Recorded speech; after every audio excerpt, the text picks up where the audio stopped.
রেখেছে 1 সপ্তাহের মধ্যে।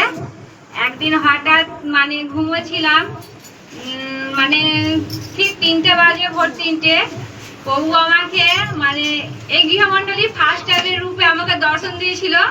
প্রভু বলেছিল যে সন্তান তুমি ভয় করবে না, সবসময় এগিয়ে চলবে। আমি তখন এমনিতেই আমি পিতাকে খুব বিশ্বাস করি, আর পিতার উপর বিশ্বাস রাখি বলে আমি সব বিপদ আপদ থেকে মানে মুক্ত হই।